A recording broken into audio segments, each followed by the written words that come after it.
अब नेक्स्ट है जैव विविधता की क्षति या विलुप्ति के कारण। ऐसे कौन से कारण हैं जिसके कारण जैव विविधता में कमी आती जा रही है? तो इससे पहला है देखिए एक्सटेंशन के प्रकार है, टाइप्स ऑफ एक्सटेंशन। पहला है नेचुरल एक्सटेंशन यानी प्राकृतिक विलुप्ति। तो वातावरण में भी कभी कभी अचानक से चेंजेस आते हैं जिसके कारण भी काफ़ी मात्रा में जैव विविधता जो है खतरे में पड़ जाती है। कई प्रकार के वनस्पति और जंतु जो हैं नष्ट हो जाते हैं। ये कौन सी वातावरणीय परिस्थितियाँ हैं? जैसे बाढ़ हो गया, सूखा हो गया, है ना, भूकंप आना, ये क्या है? ये सब नेचुरल है ना, इस पे मानव का कोई भी रोक नहीं है, तो इसके कारण भी काफ़ी क्षति होती है। दूसरा है देखिए मास एक्सटेंशन। तो मास एक्सटेंशन भी देखिए पूरी तरह से एक तरह से आपदा पे ही डिपेंड है, यानी कि एक बड़ी आबादी, किसी तरह की आपदा आई और एक बड़ी आबादी नष्ट हो गई, ठीक है। तो सामूहिक विलुप्ति या फिर मास एक्सटेंशन मतलब यही होता है कि किसी आपदा के कारण एक बड़ी आबादी का नष्ट होना। चलिए नेक्स्ट है, थर्ड है देखिए एंथ्रोपोजेनिक एक्सटेंशन। एंथ्रोपोजेनिक एक्सटेंशन यानी कि मानवीय हस्तक्षेप होता है, ये पूरी तरह से मानव के द्वारा होता है, ठीक है। मानव द्वारा स्वलाभ के लिए जब जातियों के साथ छेड़छाड़ की जाती है, जैव विविधता के साथ छेड़छाड़ की जाती है, तो इस तरह से जो जीव जातियों की विलुप्ति होती है उसको बोलते हैं एंथ्रोपोजेनिक एक्सटेंशन, है ना। अब लाभ के लिए क्या, जैसे किसी खास तरह के जंतु को चाहे उसको अपने भोजन के लिए उसे चाहिए, या फिर उसके जो खाल है उसका उपयोग वो वस्त्र के लिए, अपने जूते चप्पल आदि बनाने के लिए, है ना, सजावटी सामान के लिए उसे चाहिए, तो उससे क्या होता है, उस जंतु का बहुतायत शिकार होता है और जंतु की संख्या में तेजी से कमी आती है, या कभी कभी जंतु जो है नष्ट भी हो जाता है। इसी प्रकार से वृक्ष हैं, कोई बढ़िया इमारती लकड़ी है ना, जिससे काफ़ी अच्छे उन्नत प्रकार के जो है लकड़ी प्राप्त होती है, उसका लगातार उसकी कटाव करने से, है ना, उससे जो है उस वृक्ष में कमी आएगी संख्या में। इसके अलावा देखिए मानव की जनसंख्या में दिनों दिन वृद्धि हो जा रही है, तो सभी को रहने के लिए रोटी, कपड़े और आवास की आवश्यकता होती है ना। कृषि योग्य भूमि की आवश्यकता अधिक हो रही है ना, और आवास चाहिए। तो ये सब क्या है, सीमित संसाधन है, तो आवास के लिए क्या करता है मानव, या कृषि के लिए वो वनों को नष्ट करता है। तो वनों में जो रहने वाले जो वनस्पति होंगे, जो जीव जंतु होंगे, वो भी क्या होंगे, जो पूरी तरह से उस पर निर्भर हैं, वो नष्ट होंगे। तो इस प्रकार से भी काफ़ी जो है संख्या में जैव विविधता खतरे में पड़ रही है और काफ़ी संख्या में जीव जंतु जो हैं नष्ट हो रहे हैं, है ना। अब देखिए यही है एंथ्रोपोजेनिक एक्सटेंशन में जो है भाग लेने वाले प्रमुख कारक कौन कौन से हैं। जिसमें पहला देखिए आवासीय क्षति या विखंडन। अभी मैंने बताया ना कि आवास के लिए जो भी जो है आवास बनाया जा रहा है ना, भवन निर्माण, नए नए बिल्डिंग बन रहे हैं, सड़कों का निर्माण हो रहा है ना, उद्योग धंधे लग रहे हैं, रेलवे लाइन बिछ रही है, नए नए सड़क बन रहे हैं, है ना।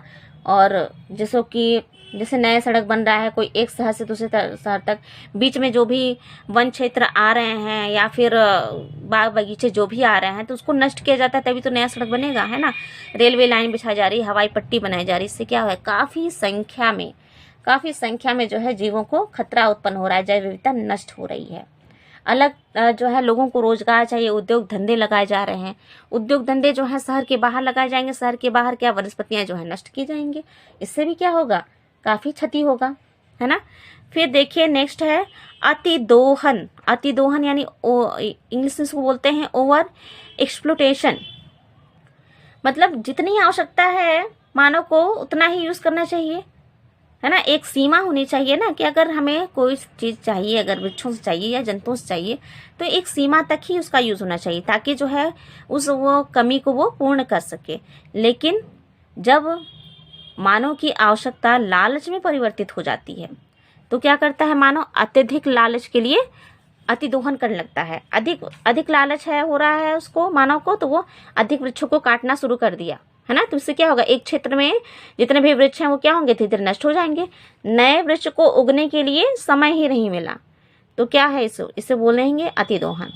इसी प्रकार से अगर भोजन के लिए मानव जो है अगर किसी खास तरह के जंतु पर निर्भर है, तो ऐसा नहीं होना चाहिए कि जो है एकदम से समूल नष्ट करने पर ही उतारू हो जाए, है ना। तो अगर जब एक ही जंतु पर उपलब्ध बनी रहेगी तो क्या होगा, धीरे धीरे वो जंतु नष्ट तो हो जाएगा। उसको टाइम ही कहाँ मिल रहा है कि वो एक नए जीव को उत्पन्न कर सके, जिससे कि वो अपनी संख्या जो है मेंटेन कर सके, है ना। तो इसे कहते हैं अतिदोहन। फिर नेक्स्ट है बेटा, देखिए शिकार, हंटिंग। अभी मैंने बताया अतिदोहन में ही वही होता है कि जो है मनुष्य जो है उसको अपने भोजन में या फिर कई प्रकार की भौतिक सुख सुविधाएं हैं, वस्त्र है, आवास है, इसके लिए क्या है, उसको काफ़ी मात्रा में जो है सजावटी सामान की आवश्यकता है ना। भोजन है, जैसे मैंने अभी बताया कि जो है भोजन के लिए किसी खास तरह के जंतु पर निर्भर नहीं रहना चाहिए। पूरी तरह से निर्भर हो गया है अगर मनुष्य, तो क्या होगा, तो उस तरह के जंतु की क्या होगी, उस संख्या में कमी आती जाएगी, लोग शिकार करेंगे उसका, है ना। कोई खास तरह का जंतु है जिसका जो है स्किन है यानी कि चमड़ा है, उसका उपयोग किया जा रहा है सजावटी सामान बनाने के लिए, वस्त्र बनाने के लिए, जैसे बेल्ट होते हैं, जूते होते हैं, है ना। कोई खास तरह का सजावटी सामान होता है जिसे घर में लोग रखते हैं, अगर वो किसी खास तरह से जंतु से प्राप्त हो रहा है तो अगर ऐसा होना चाहिए ना कि जब प्राकृतिक रूप से प्राप्त हो गया मनुष्य उस जंतु से, जैसे कि जंतु अगर मृत्यु को प्राप्त हो गया, मर गया, फिर उसका जो है खाल का प्रयोग कर लिया गया तो वो तो ठीक है। लेकिन अगर जीवित है और जीवित जंतु को मारा जा रहा है तो क्या होगा, संख्या में तो लगातार उसकी कमी आ जाएगी, है ना। तो अंधाधुंध शिकार करना, इससे भी काफी जीवों की जैव विविधता में कमी आ रही है। अब देखिए नेक्स्ट है दावानल दिख रहा है, फॉरेस्ट फायर, है ना। तो कभी कभी ऐसा होता है कि प्रकृति के द्वारा स्वयं ही जंगलों में आग लग जाती है, तो उससे क्या होता है, काफी बड़ा क्षेत्र जो है प्रभावित होता है। और जंगल में आग लगने से क्या होती है, जंगल में जितनी भी वनस्पतियां पाई जाती हैं वो तो जल ही जाती हैं, नष्ट ही हो जाती हैं, लेकिन जंगलों में रहने वाले जीव जंतु भी पूर्ण रूप से नष्ट हो जाते हैं, है ना। जैसे अभी पिछले ही साल आप लोगों ने ध्यान दिया होगा पेपर में या न्यूज़ में, काफ़ी हमने देखा था कि अमेजन के वनों में आग लगी थी, है ना, आग लग गई थी। इसी प्रकार से उसके बाद ही आपने देखा कि ऑस्ट्रेलिया के वनों में आग लग गई थी, तो उससे जो है काफ़ी क्षति पहुंची जैव विविधता को, काफ़ी पौधे जो है नष्ट हो गए, काफ़ी जीव जंतु उसी में नष्ट हो गए, आग की भेंट चढ़ गए, है ना। तो उसे बोलते हैं फॉरेस्ट फायर। तो फॉरेस्ट फायर जो होता है कभी कभी तो होती है प्राकृतिक रूप से हो जाता है, कभी कभी मानव द्वारा भी होता है। 5वां हेडिंग देखिए, विदेशी जातियों का आक्रमण, यानी कि किसी खास कोई क्षेत्र है ना, जैसे कि मान लीजिए कोई खास क्षेत्र है, यहाँ पे कुछ जातियां जीव जंतु जो है निवास करते हैं। बाहर से कोई विदेशी जाति को दूसरे क्षेत्र में रहने वाली अगर कोई जाति है जो काफी डोमिनेंट है, यानी कि वो जो है उसमें अनुकूलता काफी पाई जा रही है, क्या पाई जाती है, अनुकूलता है अगर उसमें हर क्षेत्र में उगने की, हर क्षेत्र में बढ़ जाने की, तो ये जो जंतु है बेटा इस क्षेत्र से इस क्षेत्र में आएगा तो यहाँ के वातावरण में जल्दी ही घुल मिल जाएगा, है ना। और यहाँ के वातावरण जल्दी घुल मिल जाएगा तो खुद को ये वृद्धि और विकास भी करेगा। लेकिन जो वहाँ पे स्थानीय जातियाँ हैं उनके लिए ये खतरा हो जाएगा, क्योंकि ये भोजन, आवास, ये सभी जो है, ये जो नई जाति है वो जो है प्राप्त करने लगेगी। और क्योंकि ये काफ़ी डोमिनेंट है, आक्रामक जाति है, तो जो स्थानीय जाति है उनके लिए खतरा कर देगी और धीरे धीरे स्थानीय जाति जो है वो विलुप्त भी हो सकती हैं, है ना। तो इससे जो है विदेशी जातियों से भी काफ़ी आक्रमण होते हैं, तो उससे भी जो है स्थानीय जैव पारितंत्र या जैव विविधता में खतरा मंडराता है। जैसे अभी आप लोग हाल ही में देख रहे होंगे कि गंगा में एक खास तरह की मछली पाई जा रही है, अगर आप लोग ध्यान दे रहे होंगे न्यूज़ में, तो जो कि क्या पाई जाती है, किसी बाहरी किसी नदी का जो है, नील या अमेजन नदी में पाई जाने वाली ये मछली होती है ना। मैं थोड़ा सा भूल रही हूँ, आई थिंक ये नील नदी में पाई जाने वाली कोई खास तरह की मछली है और ये जो है गंगा में जो है पाई जा रही है। तो ये कहाँ से आई ये तो नहीं समझ में आ रहा है, लेकिन हाँ ये कहा जा रहा है, वैज्ञानिकों द्वारा ये अनुमान लगाया जा रहा है कि ये जो मछली है ये स्थानीय मछली जो है, गंगा में जो स्थानीय रूप से मछली पाई जाती है उनके लिए खतरा हो जाएगी, क्योंकि इनमें जो है इनकी संख्या काफ़ी तेज़ी से बढ़ती है ना। और ये जो है काफ़ी शिकारी मछली है, तो इनके वृद्धि करने से जो स्थानीय जातियाँ, स्थानीय मछलियाँ हैं उनकी संख्या में कमी हो जाती है, यानी जैव विविधता की, गंगा की जो भी जैव विविधता है उसमें खतरा उत्पन्न हो सकता है। तो आप जरा क्लियर हो जाना कि ये कौन सी मछली है और मतलब कौन से क्षेत्र की है, ये नील की है या अमेजन की है। ओके, अच्छा नेक्स्ट है देखिए सहविलुप्ता। सहविलुप्ता यानी कि साथ में कई जातियां विलुप्त हो गई, है ना। जैसे कि कोई एक जाति है, उस पर कोई अन्य जाति भी अगर निर्भर है भोजन के लिए, आवास के लिए, तो वो जाति जब नष्ट होगी बेटा, तो उस पर जो निर्भर रहने वाली जो अन्य जाति है वो भी नष्ट हो जाएगी। ठीक है, कैसा ऐसा होता है ना कि कोई एक वृक्ष है ना, कोई एक वृक्ष है, उस पे जो है निर्भर करती है कोई लता है ना, भोजन और आवास के लिए। तो अगर जब ये वृक्ष को काट दिया जाएगा तो ये लता क्या रहेगी, ये धीरे धीरे ये भी नष्ट हो जाएगी, है ना। इसी प्रकार से जैसे एक पक्षी है मॉरिशस का, था, जिसका नाम था डोडो पक्षी, मॉरिशस में पाया जाता था। ये क्या हुआ, इसे जो है शिकार करके, अंधाधुंध शिकार करके ये जो है ये नष्ट हो गया है। तो एक मॉरिशस का एक स्थानीय पौधा था, वृक्ष था, है ना। तो उसमें से जो फल गिरते थे बेटा, बीज जो गिरते थे वो काफी कड़ा रहता था। उस बीज पर जो है ये बीज जो है, ये फल जो है, ये डोडो का आहार था, है ना।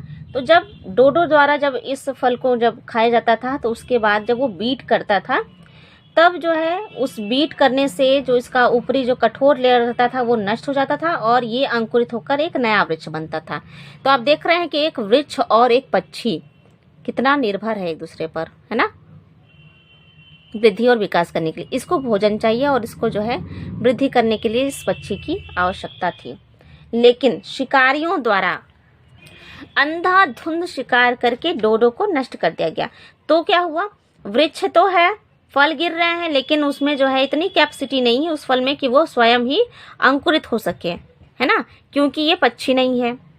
क्योंकि इस पक्षी के जो जब पेट में जाता था, आहार नाल में जाता था, तो ऊपरी जो कठोर भाग रहता था इस फल का वो नष्ट हो जाता था। तो जब पक्षी बीट करता था तो ये जो है कोमल भाग बाहर निकलता था, जो कि अंकुरित होकर एक नए पौधे को जन्म देता था।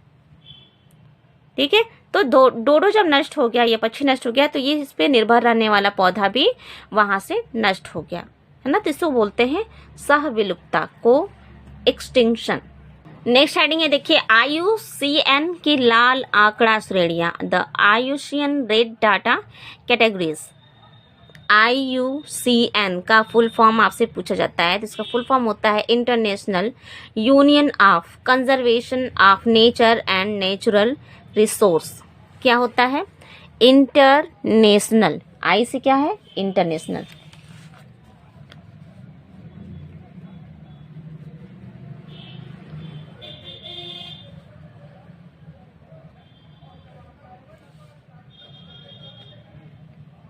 Union of conservation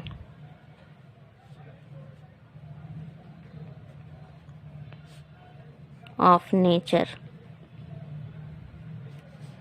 and natural resource.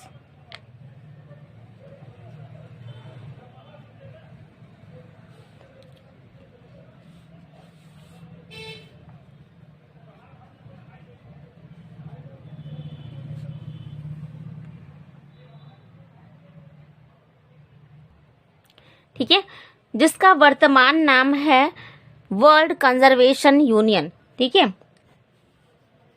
World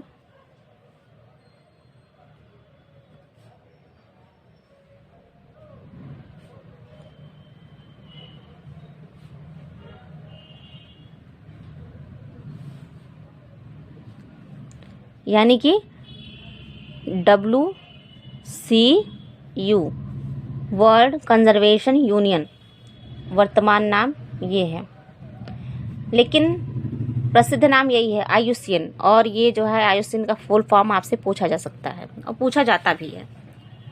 तो इन्होंने क्या किया था, WCU ने एक रेड डाटा जो है एक बुक का निर्माण किया है, एक रेड डाटा जो है कैटेगरीज का निर्माण किया है। और इसमें जो है विभिन्न प्रकार की जो जातियां हैं जो संकटग्रस्त हैं, यानी कि नष्ट हो सकती हैं अगर उनका उचित जो है रख रखाव ना किया जाए, है ना।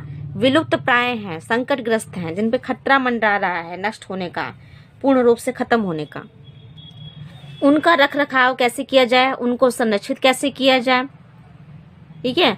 और ये नष्ट किस प्रकार से हो रही हैं, तो जो भी कारण है और उसका जो है किस प्रकार से उनको संरक्षित किया जाता है, उनके निवारणों का जो है इसमें उल्लेख किया गया है। किसमें? रेड डाटा बुक में। जो रेड डाटा जो अभी मैंने बताया ना, रेड डाटा कैटेगरीज या रेड डाटा बुक ही बोलते हैं इसको।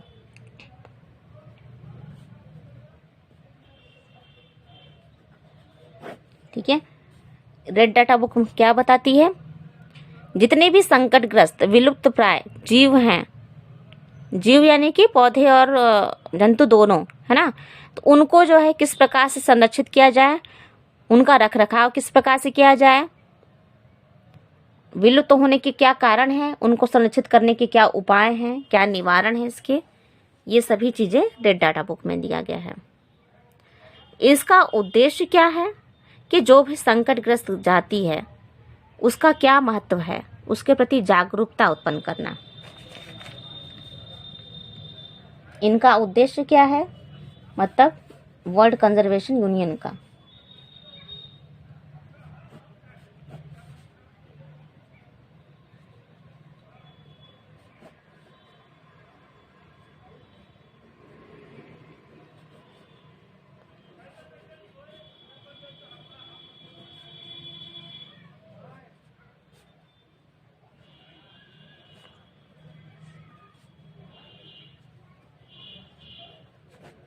ठीक है, और जैव विविधता में जितनी भी कमी आ रही है उसकी सूची तैयार करना।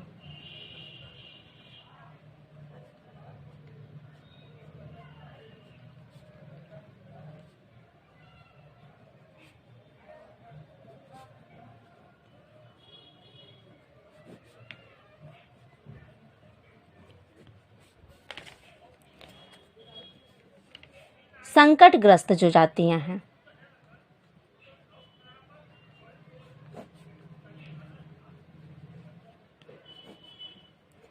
उनकी पहचान करना और सूची तैयार करना।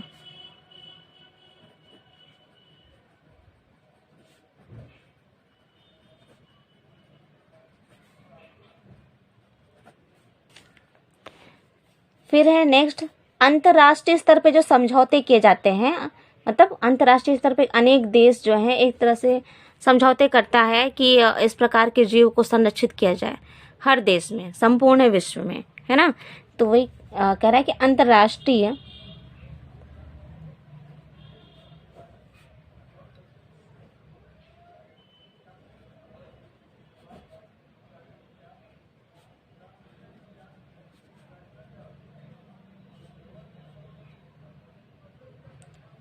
सूचनाएं तैयार करना या फिर सूची तैयार करना, जो भी आप कहें।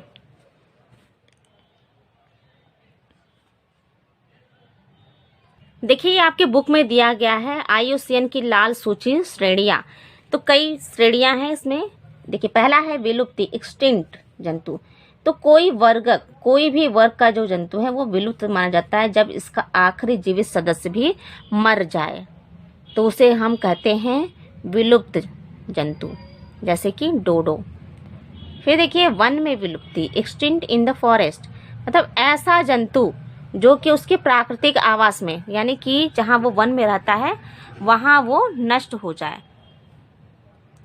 फिर देखिए नेक्स्ट है सूक्ष्मतः संकटापन्न, यानी कि ऐसा जंतु जो कष्ट के दौर में, यानी कि आखिरी स्टेज में है वो, मतलब नष्ट हो सकता है अगर उसे भविष्य में संरक्षित ना किया जाए, है ना। तो वही कह रहा है भविष्य में उसके विलुप्त होने की संभावना है, जैसे कि पिग्मी शुअर है और बर्बेरस नीलगिरी एंसिस।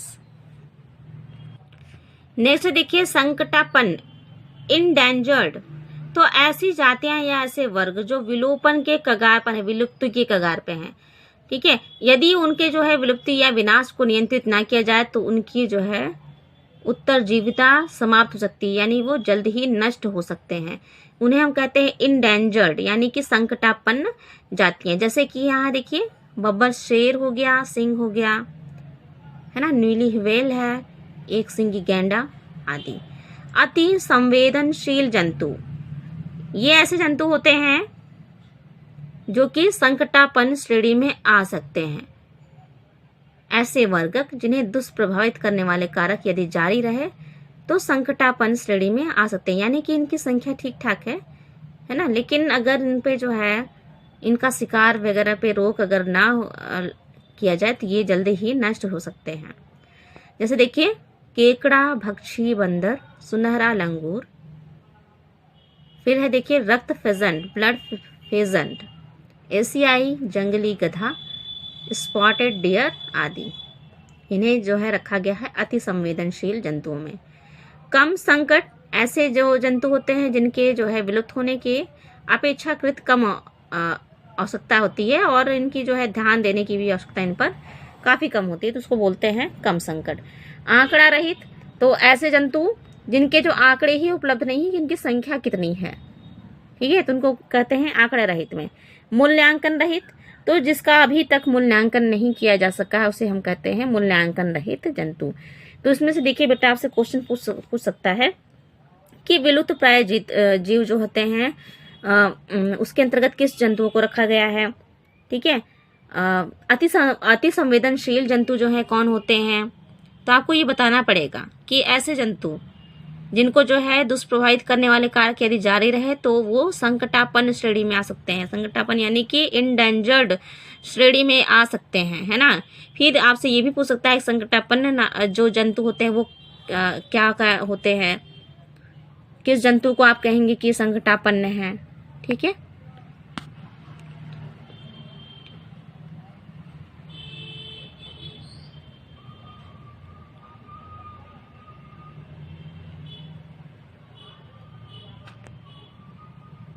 चलिए नेक्स्ट हेडिंग है जैव विविधता का संरक्षण, कंजर्वेशन ऑफ बायोडाइवर्सिटी, या फिर इसे कह सकते हैं वाइल्ड लाइफ, वन जीवन। तो देखिए संरक्षण क्या होता है, जैव विविधता का संरक्षण से क्या समझ रहे हैं।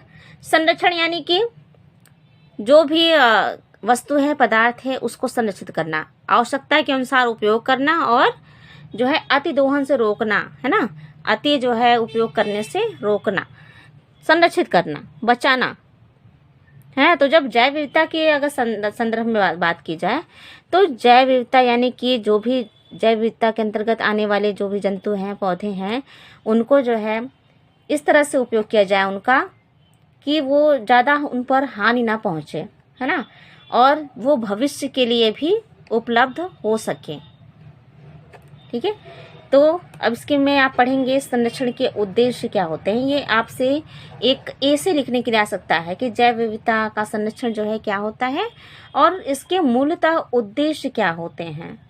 उद्देश्य आप समझ ही रहे हैं कि क्या होता है, पारिस्थितिक प्रक्रियाएं जो है उसको संतुलन बनाए रखना एक पहला मुख्य उद्देश्य है। पारिस्थितिक तंत्र में संतुलन बनाए रखना,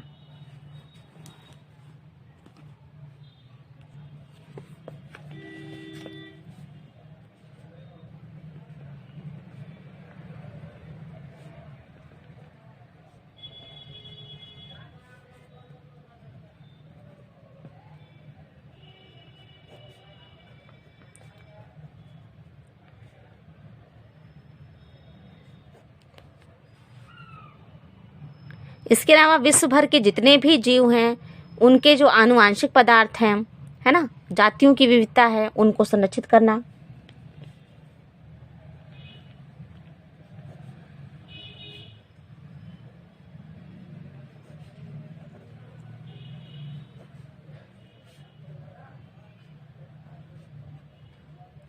आनुवंशिक पदार्थ यानी जेनेटिक मटेरियल की बात कर रहा है।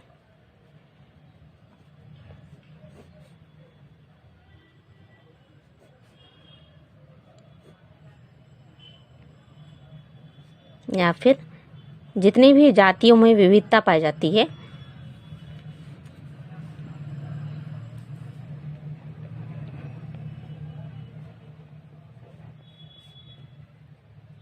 संरक्षित करना। ये क्या पढ़ रहे हैं हम लोग, हम संरक्षण के उद्देश्य पढ़ रहे हैं, ठीक है। तब संरक्षण के क्या उद्देश्य हैं, यानी कि भविष्य के लिए जीवों को बचाना, अगली पीढ़ी के लिए जीवों को संरक्षित करना। फिर देखिए, जातियों के उपयोग को सीमित करना, एक निश्चित सीमा तक बांटना।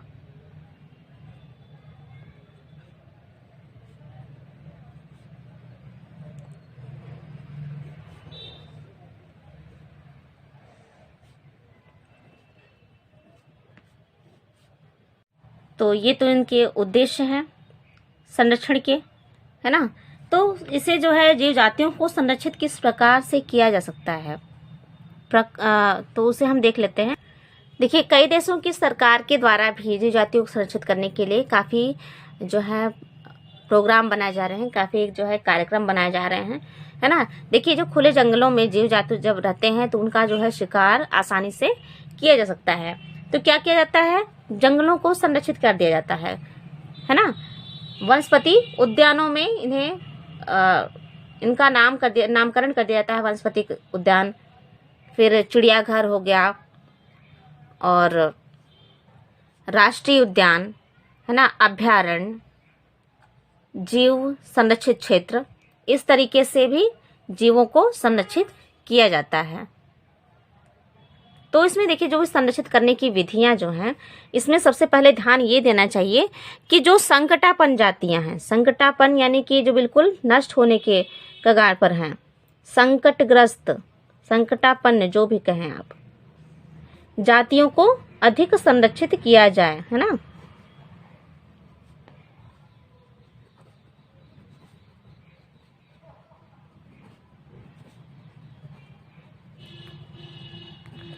ठीक है, यानी कि जो जल में रहने वाला जीव है तो जल क्षेत्र को संरक्षित किया जा सकता है। ठीक है, एक खास एरिया से लेकर एक खास एरिया तक, कि यहाँ से यहाँ तक का जो जल है वो पूर्ण रूप से संरक्षित है, यहाँ पे शिकार करना पूर्ण रूप से बैन है, प्रतिबंधित है। तो इससे क्या होगा कि उस एरिया में जितने भी जलीय जंतु उस क्षेत्र में आएंगे वो क्या होंगे, शिकार नहीं होगा, तो उनकी संख्या में वृद्धि होगी, है ना। ये जो देखते हैं अभयारण्य होते हैं, चिड़ियाघर वगैरह आप लोग काफ़ी घूमते हैं, है ना। इसमें क्या होता है कि पूर्ण रूप से मानव का जो हस्तक्षेप होता है वो प्रतिबंधित होता है, यानी कि मनुष्य जो है वहाँ पे शिकार नहीं कर सकता, है ना, या फिर घूमने टहलने केवल जा सकता है और वो ऐसे रह नहीं सकता वहाँ पे।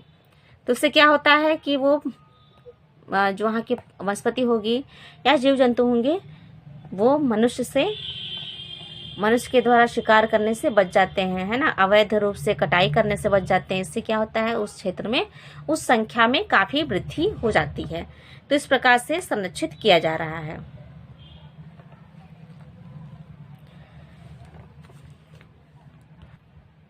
तो हम कह सकते हैं कि जीवों के शिकार पर रोक लगाया जा सकता है ना। जीवों के शिकार पर रोक लगाकर भी संरक्षित किया जा सकता है। अवैध कटाई को रोककर जो अवैध रूप से अधिक लाभ कमाने के लिए जो वृक्षों की कटाई की जाती है उस पर रोक लगाकर भी संरक्षित किया जा सकता है।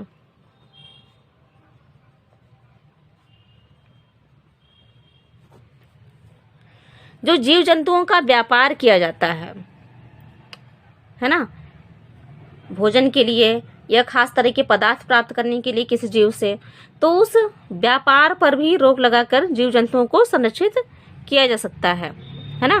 तो कहा जाता है कि जो पादप वर्ग में आ रहे हैं, पादप पौधों में और जंतु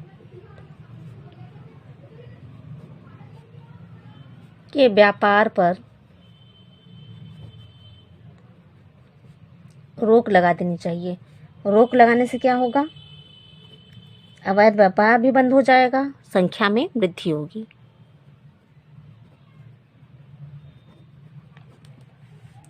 फिर है, अभी मैंने बताया कि सरकार जो है, अनेक देश की सरकार द्वारा राष्ट्रीय पार्कों की जो है स्थापना की जाती है, अभयारण्यों की स्थापना की जाती है। तो राष्ट्रीय पार्क और अभयारण्य में क्या किया जाता है, जंतुओं को उस तरीके का वातावरण प्रोवाइड किया जाता है ना। जैसे कि कोई घने जंगल में रहने वाला जंतु है तो वो राष्ट्रीय पार्क में उसको उसी तरीके से वातावरण में रखा जाता है। ठीक है। तो इससे भी क्या होता है, क्योंकि वहाँ पे वो पूर्ण रूप से संरक्षित रहता है, कोई भी बाहरी जो है उस पर शिकार नहीं किया कर सकता है वहाँ पे, है ना। राष्ट्रीय पार्क हो गया, अभयारण्य हो गया, ठीक है, या फिर जैवमंडल संरक्षित क्षेत्र जो है वहाँ पे, तो वहाँ पे क्या होगा, जीवों की संख्या में वृद्धि होगी।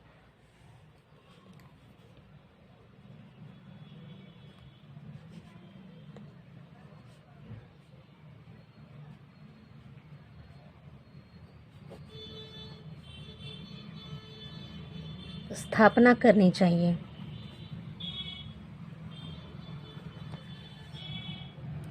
ठीक है। इसके अलावा जो देश की जनता है, जनता को भी जागरूक करना चाहिए, जिससे क्या हो कि उनमें भी जंतुओं के प्रति प्रेम उत्पन्न हो, है ना। जनता के में जागरूकता फैलाने की, जनता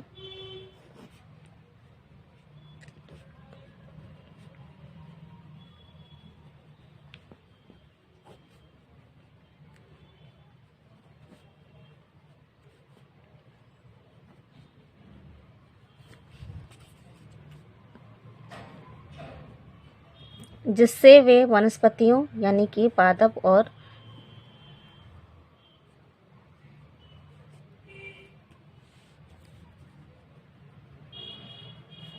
जंतुओं से प्रेम करें, है ना, उन्हें हानि ना पहुंचाए।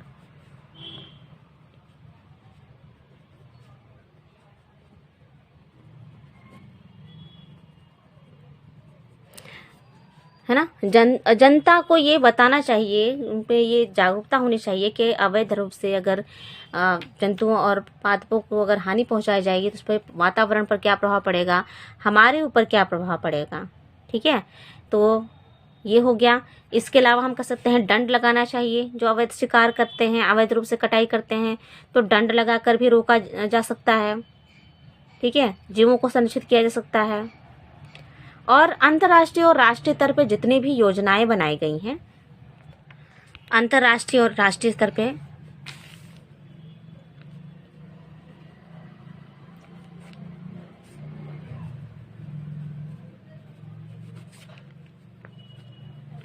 स्तर पर जीवों को संरक्षित करने के लिए जो भी योजनाएं हैं,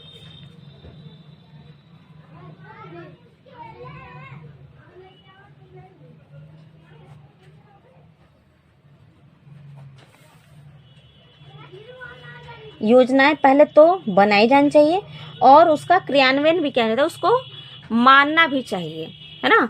समस्त देशों को क्या करना चाहिए, अपने क्षेत्र में आने वाले जितने भी जैव विविधता वाले क्षेत्र हैं, जितने भी पादप वर्ग हैं, जंतु वर्ग हैं, उनको जो है संरक्षित करने के लिए अनेक प्रकार की योजनाएं बनानी चाहिए और उनका क्रियान्वयन भी करना चाहिए, उनको अपनाने पर भी जोर देना चाहिए।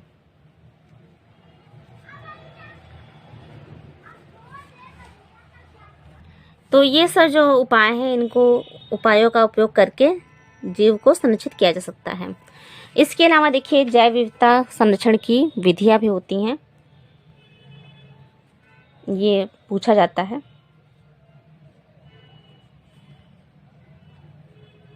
संरक्षण की विधियां, है ना, ये काफ़ी पूछा जाता है बेटा। तो इसमें पहला है स्वस्थाने संरक्षण, स्वस्थाने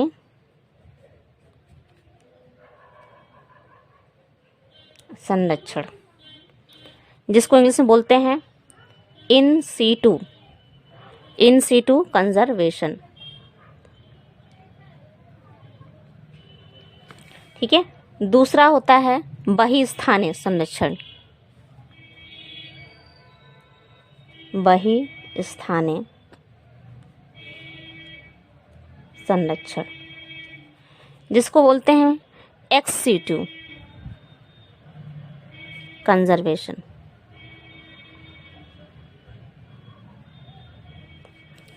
ठीक है, स्वस्थानीय संरक्षण और बहिस्थानीय संरक्षण। स्वस्थानीय संरक्षण क्या होता है कि जब वन जंतुओं को उनके प्राकृतिक आवास में ही संरक्षित किया जाए। ठीक है, जो भी वन जंतु हैं उनको उनके प्राकृतिक आवास में ही संरक्षित कर दिया जाए, मतलब जो जहाँ रह रहे हैं उस क्षेत्र को ही पूरा संरक्षित कर दिया जाए। तो उसे हम कहते हैं स्वस्थानीय संरक्षण। ठीक है।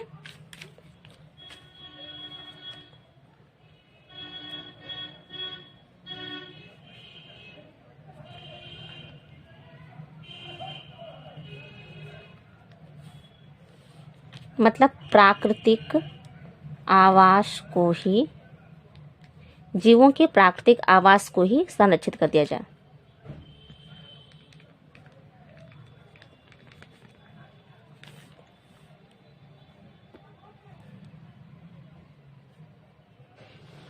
ठीक है। जैसे किसी खास जंगल में अगर मान लीजिए सरकार को शेर को संरक्षित करना है, या फिर कुछ अन्य जंतु जैसे हिरन हो गया, है ना, हाथी हो गया, उसको संरक्षित करना है, तो उसे जो है हटा के कहीं और नहीं किया गया। वो जिस जंगल में पाया जा रहा है उसका जितना एरिया है उस एरिया को ही पूरी तरीके से शिकार मुक्त कर दिया गया, है ना, उसको जो है संरक्षित कर दिया गया। ये घोषित करवा दिया गया कि यहाँ पे जो भी शिकार करेगा या वनों की कटाई करेगा उस पे जो है दंड लगेगा, है ना। तो इसे हम कहते हैं स्वस्थानीय संरक्षण। तो इसमें स्वस्थानीय के अंतर्गत आते हैं राष्ट्रीय उद्यान यानी नेशनल पार्क। जितने भी आपको नेशनल पार्क दिखेंगे वो यानी कि उसमें आप क्या समझेंगे उसको कि इसे जो है ये स्वस्थानीय संरक्षण यानी जो जीव हैं, वहाँ एक जंगल था, वहाँ पे अनेक प्रकार के जीव जंतु और वनस्पतियाँ पाई जाती थी, उनको संरक्षित करने के लिए वहाँ पे नेशनल पार्क सरकार के द्वारा बना दिया गया। ठीक है। फिर होता है सेंचुरीज यानी कि अभयारण्य।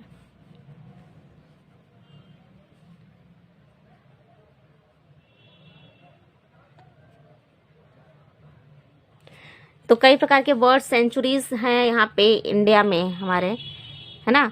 तो ये देखिए जो राष्ट्रीय उद्यान है बेटा, नेशनल पार्क और सेंचुरीज में कुछ खास तरीके से अंतर है। राष्ट्रीय उद्यान में देखिए शिकार और जो पशुओं को चराया जाता है ना, जो चरवाहे द्वारा पशुओं को चराया जाता है, तो शिकार और पशुओं का जो चराया जाना ये पूर्ण रूप से, पशु चराना जो है पूर्ण रूप से प्रतिबंधित होता है।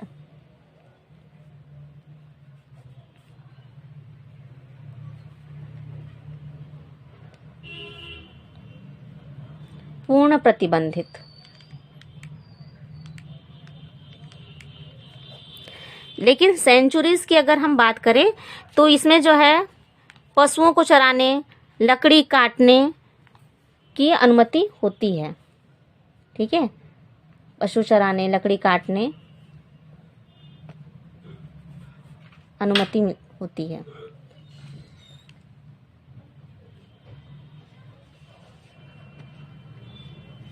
पूर्ण रूप से प्रतिबंधित नहीं होता, शिकार नहीं कर सकते, लेकिन ये सब काम आप कर सकते हैं, यानी कि मानवीय हस्तक्षेप होता है इसमें। फिर होता है, देखिए नेक्स्ट है बायोस्फीयर रिजर्व यानी कि जीवमंडल आरक्षित क्षेत्र। थर्ड जो है बायोस्फीयर रिजर्व।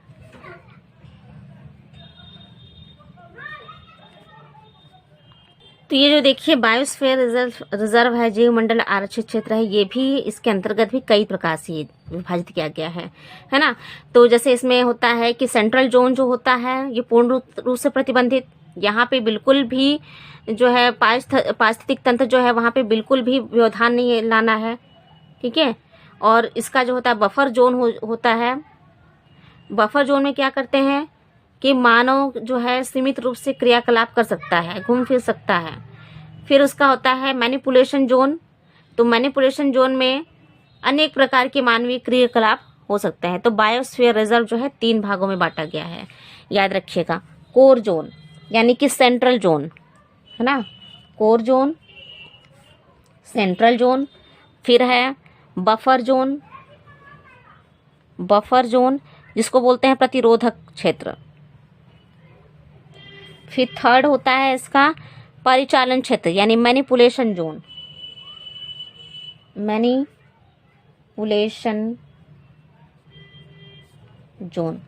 कोर जोन जो बिल्कुल भी प्रतिबंधित है, कोई भी क्रियाकलाप नहीं हो सकती, पारिस्थितिक तंत्र से बिल्कुल भी छेड़छाड़ नहीं। ठीक है। बफर जोन में थोड़ी बहुत छूट है और मैनिपुलेशन में काफ़ी छूट होती है ना, अनेक प्रकार से छूट मैनिपुलेशन में दी जाती है। तो बायोस्फीयर को 3 भागों में बांटा गया।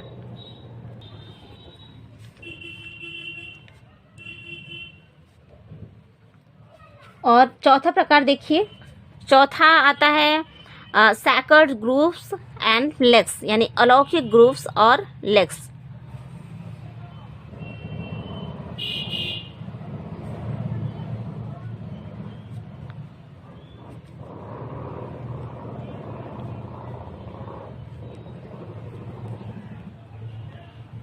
देखिए सैकर्ड ग्रुप्स और लेक्स यानी कि ऐसी स्थान जो कि खास तरह के पूजा स्थलों के आसपास पाए जाते हैं, है ना, तो वहाँ पे जो है उस क्षेत्र को पूर्ण रूप से सरकार के द्वारा संरक्षित कर दिया जाता है ना। कई प्रकार के आप देखते हैं मंदिर हैं, वो पहाड़ियों पर स्थित होते हैं, है ना, कोई खास तरह का मंदिर जो है जंगल में है, तो वहाँ भी बेटा जो है शिकार वगैरह प्रतिबंधित होता है।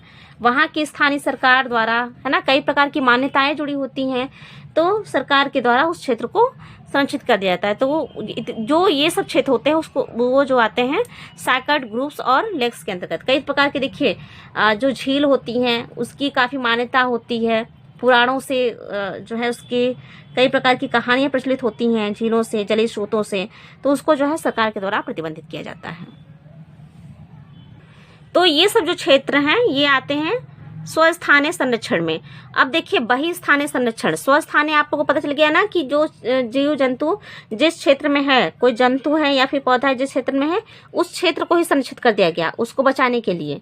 लेकिन बहिस्थानीय में क्या होता है कि किसी खास प्रकार के जीव जंतु को उसके प्राकृतिक आवास से निकाल कर उसके जैसा ही प्राकृतिक आवास कहीं और बनाया गया, वहां पे संरक्षित किया गया है। ठीक है, उनके प्राकृतिक आवास से अलग एक किसी दूसरे आवास में, किसी दूसरे विशेष स्थान पर उसकी देखभाल की जाती है, तो उसे हम कहते हैं बहिस्थानीय संरक्षण। अब देखिए बहिस्थानीय का मैं एग्जाम्पल आप लोग को बता देती हूँ। दूसरा जो है बहिस्थानीय यानी कि एक्स सिटू कंजर्वेशन।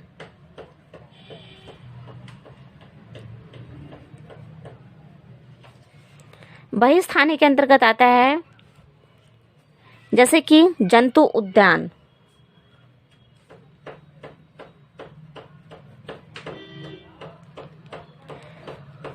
है ना, वानस्पतिक उद्यान,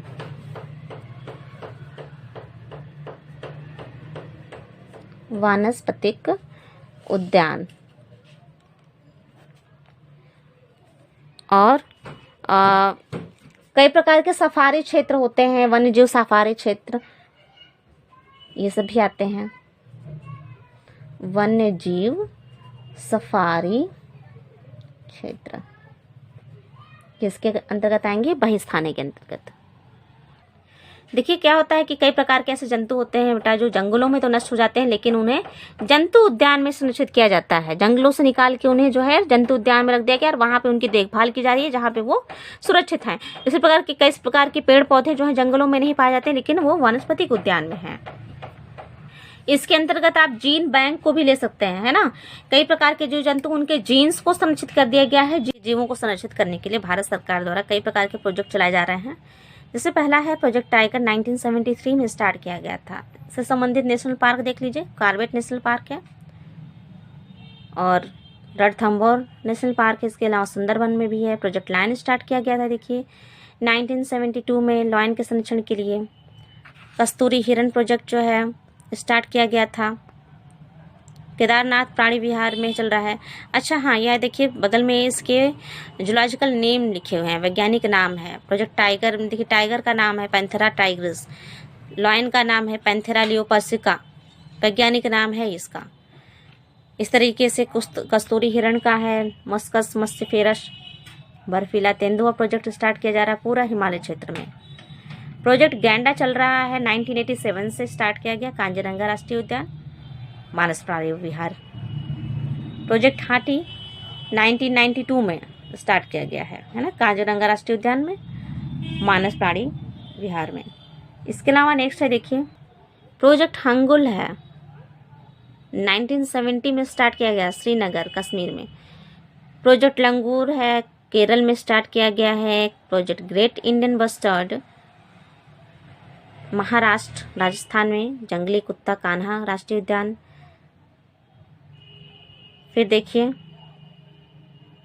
भारतीय मगरमच्छ है गुंटूर आंध्र प्रदेश। डॉल्फिन है प्रोजेक्ट नदी डॉल्फिन, ये जो है बिहार में स्टार्ट किया गया है ना। तो इसमें आप लोग जो है मुख्य रूप से याद रखिएगा प्रोजेक्ट टाइगर, प्रोजेक्ट लायन और हाथी, प्रोजेक्ट गैंडा, प्रोजेक्ट नदी डॉल्फिन और मगरमच्छ।